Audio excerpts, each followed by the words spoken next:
नमस्कार दोस्तों, आप पढ़ रहे हैं कक्षा 10वीं एनसीईआरटी गणित, जिसमें आज आप पढ़ेंगे प्रश्नावली 1.2 का प्रश्न क्रमांक 6 और प्रश्न क्रमांक 7। तो देखिए प्रश्न क्रमांक 6 क्या है। व्याख्या कीजिए कि यह संख्या और यह संख्या भाज्य संख्याएं हैं। तो देखिए सबसे पहले तो आपको भाज्य संख्याओं के बारे में पता होना बहुत जरूरी है, तभी आपको ये सवाल अच्छे से समझ आएगा। तो देखिए अभाज्य संख्याओं के बारे में तो आप पहले ही पढ़ चुके हैं। अब बाकी बची जो संख्याएं होंगी तो ध्यान देना, यहाँ पे 2 के पहले जो 1 होता है, 1 ना तो अभाज्य संख्या है ना भाज्य संख्या है। बाकी बचा यहाँ पे 4, तो बाकी बचा है 4 और 6, 8 और 9 बचा है, 10 बचा है, 12, 14 और फिर 15 बचा है, 16 बचा है। ऐसी बहुत सारी संख्याएं बची हैं। ये सब क्या है? भाज्य संख्याएं।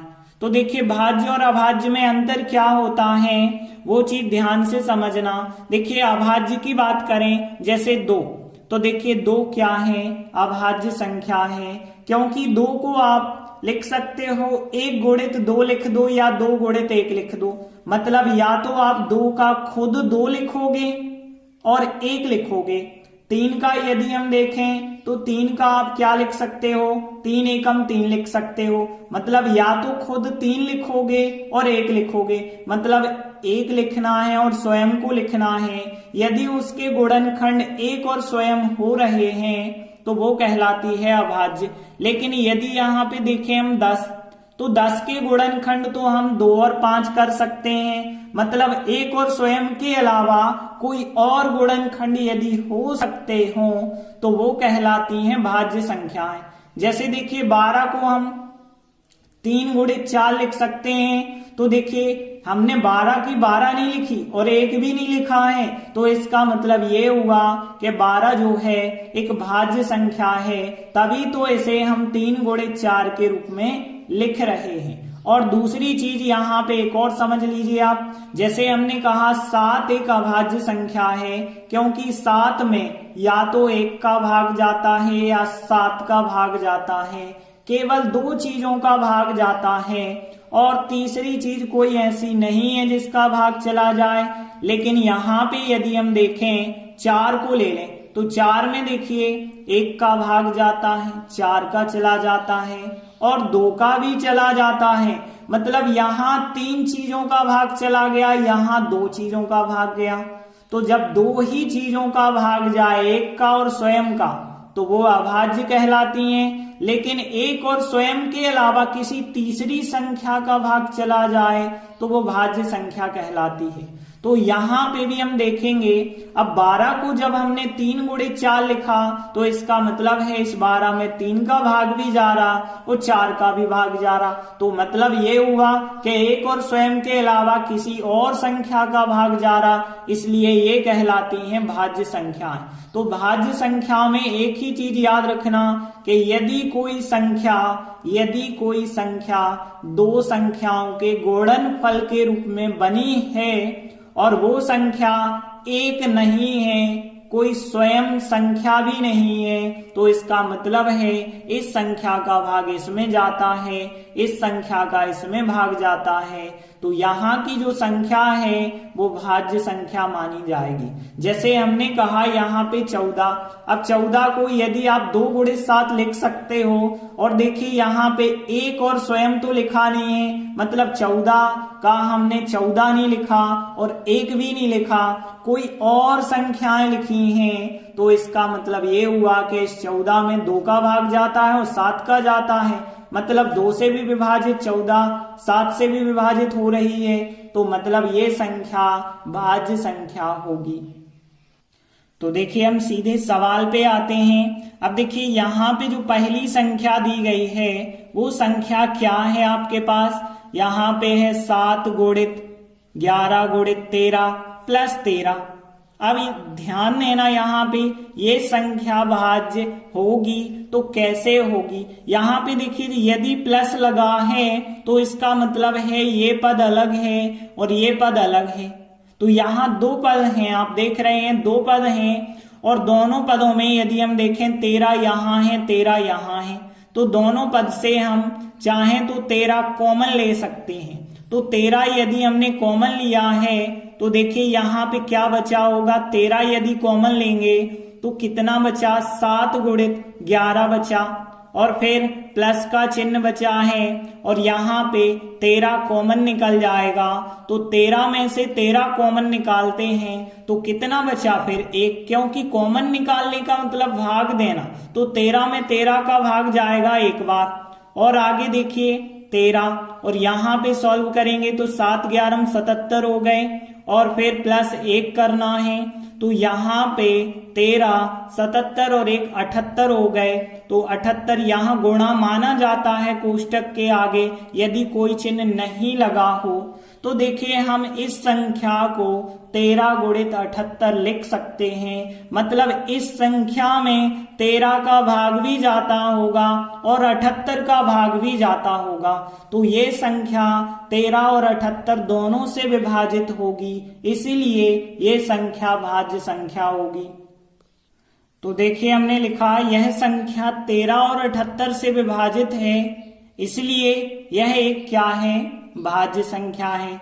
अब दूसरी संख्या की बात करें तो देखिए दूसरी संख्या क्या है, 7 गुणित 6 गुणित 5 गुणित 4 गुणित 3 गुणित 2 गुणित 1 प्लस 5। देखिए जब प्लस लग जाता है तो वहां से दूसरा पद शुरू होता है, इतना पूरा एक पद माना जाएगा, इतना पूरा दूसरा पद होगा।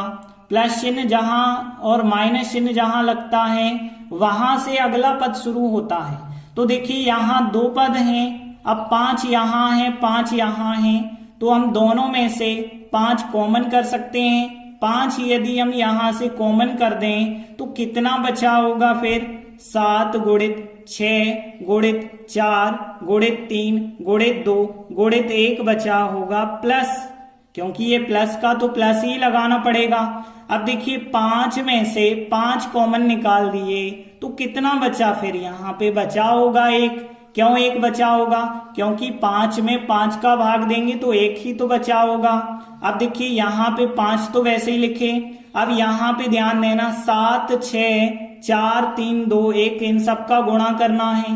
1 का 2 से किया 2 आएगा, 2 3 6 6 चौके 24, 24 का गुणा 6 से और फिर 7 से भी गुणा कर देना जितना आए, तो यहाँ पे आ जाएगा 1008 आएगा। प्लस का 1 है तो प्लस का 1 तो हमें लिखना ही पड़ेगा। अब देखिए यहाँ पे 5 और यहाँ पे 1008 और 1 जोड़ेंगे तो 1009 हो जाएगा। और देखिए यहाँ कोष्टक के आगे यदि कोई चिन्ह नहीं लगा है तो गुणा माना जाता है। अब देखिए यहाँ पे 5 गुणित 1009 आ गया, इसका मतलब है यह संख्या 5 से भी विभाजित है और 1009 से भी विभाजित है। और हमने बताया था कि यदि एक और स्वयं के अलावा किसी और संख्याओं से विभाजित हो जाए तो वो एक भाज्य संख्या होती है। तो देखिए हमने लिखा यह संख्या 5 और 1009 से विभाजित है, अतः यह भी क्या हो गई, एक भाज्य संख्या। तो देखिए हमें दो संख्याएं जो दी गई थी दोनों की दोनों भाज्य संख्याएं प्राप्त हुई हैं, तो हम कह सकते हैं इस प्रकार दी गई दोनों संख्याएं भाज्य संख्याएं हैं। तो इस प्रकार से प्रश्न 6 कंप्लीट हुआ। इसके बाद देखिए अगला 7वां क्वेश्चन है, किसी खेल के मैदान के चारों ओर एक वृत्ताकार पथ है, मतलब एक वृत्त के रूप में एक रास्ता बना होगा। इस मैदान का एक चक्कर लगाने में सोनिया को 18 मिनट लगते हैं, जबकि इसी मैदान का एक चक्कर लगाने में रवि को 12 मिनट लगते हैं।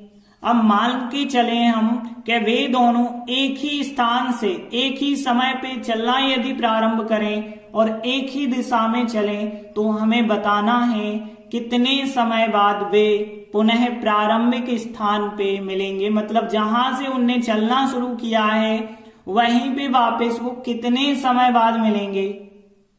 तो देखिए मान के चलिए ये है कोई वृत्ताकार पथ, मतलब वृत्ताकार कोई रास्ता है। अब देखिए सोनिया की बात करें तो सोनिया को लगते हैं 18 मिनट, मतलब जैसे मान के चलिए सोनिया ने यहां से चलना शुरू किया और इस दिशा में वो चल रही है, इस दिशा में चल रही है, तो 18 मिनट में एक चक्कर पूरा कर लेगी, मतलब 18 मिनट में यहाँ पे वापस आ जाएगी। तो देखिए 18 मिनट में वापस आ जाएगी और फिर यदि फिर वो चक्कर लगाएगी तो 18 मिनट में फिर वापस आ जाएगी, मतलब 36 मिनट में उसका दूसरा चक्कर लग जाएगा और फिर 18 × 3 = 54 मिनट में उसका तीसरा चक्कर लग जाएगा।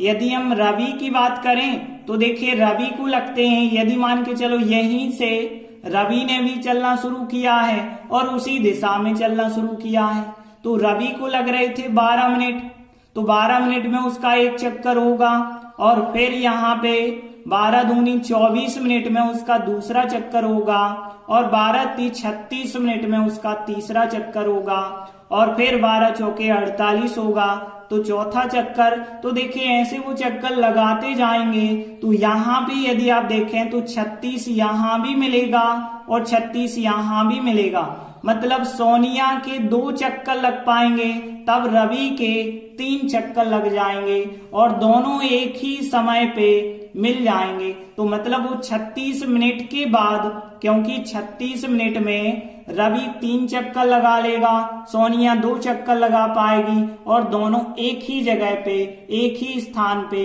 मिल जाएंगे। तो ये कहलाता है LCM, मतलब हमें 18 और 12 का LCM ज्ञात करना होगा। तो देखिए हमने लिखा यहाँ हमें 18 और 12 का LCM ज्ञात करना है। तो अब LCM कैसे ज्ञात करते हैं? अभाज्य गुणनखंड विधि से ज्ञात करेंगे। तो यहाँ पे हमें फिर 18 के गुणनखंड रखने पड़ेंगे। तो देखिए रफ में यदि आप निकालेंगे 18 के गुणनखंड तो क्या होंगे, 18 लास्ट में 8 है, 2 का भाग देना, तो यहाँ 2 × 9 = 18। अब देखिए 2 का भाग तो जाता नहीं है 9 में, तो 2 के बाद अगली अभाज्य संख्या 3 का नंबर आता है, 3 × 3 = 9 हो जाएगा, फिर 3 का भाग देंगे तो 3 × 1 = 3। तो यहाँ पे 18 के गुणनखंड आ गए 2 × 3 × 3 आ गए, मतलब यहाँ पे घात के रूप में लिखें तो 2 आया एक बार और 3 आ गए 2 बार, तो यहाँ पे ये हो गए 18 के गुणनखंड। अब आगे हम निकालेंगे 12 के गुणनखंड निकालेंगे। तो देखिए 12 के गुणनखंड कैसे निकालेंगे, रफ में देखिए 12 के निकालना है, लास्ट में 2 है तो 2 का भाग तो जाएगा, 2 × 6 = 12 और 6 है तो भी 2 का भाग जाएगा, 2 × 3 = 6। अब देखिए 3 में तो केवल 3 का ही भाग जा सकता है, तो 3 × 1 = 3 हो जाएगा।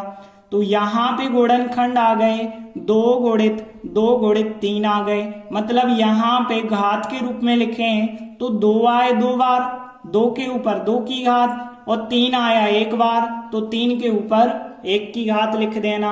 अब देखिए यहाँ पे इनका ये LCM यदि हम देखें तो आता है LCM 18 और 12 का यदि हम देखें तो LCM क्या कहलाता है। देखिए यदि HCF होता तो HCF कहलाता है उभयनिष्ठ गुणनखंड, लेकिन LCM क्या कहलाता है कि सभी गुणनखंड की बड़ी बड़ी घातें।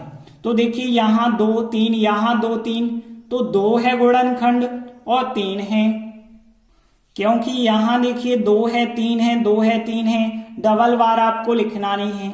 अब इनकी बड़ी बड़ी घातें जरूर लिखनी है। तो देखिए 2 की घात 1 है, 2 की घात 2 है, तो 2 की सबसे बड़ी घात लिखी हमने, 3 की घात 1 है, 3 की घात 2 है, तो 3 की सबसे बड़ी घात लिख दी। और आगे जब हम सॉल्व करेंगे तो देखिए 2 का वर्ग होता है 4, 3 का वर्ग होता है 9 और 9 चौके 36, तो यहाँ पे इनका LCM कितना आ गया है, 36 आ गया है। इसका मतलब ये हुआ है कि 36 मिनट के बाद वे पुनः प्रारंभिक स्थान पर मिलेंगे। तो देखिए हमने लिखा आता है 36 मिनट बाद वे पुनः प्रारंभिक स्थान पर मिलेंगे। तो इस प्रकार से 7वां प्रश्न भी कंप्लीट हुआ। इसी के साथ हमारी प्रश्नावली 1.2 यहीं समाप्त होती है। हम आशा करते हैं कि ये पूरी प्रश्नावली आपको अच्छे से समझ आ चुकी होगी। धन्यवाद।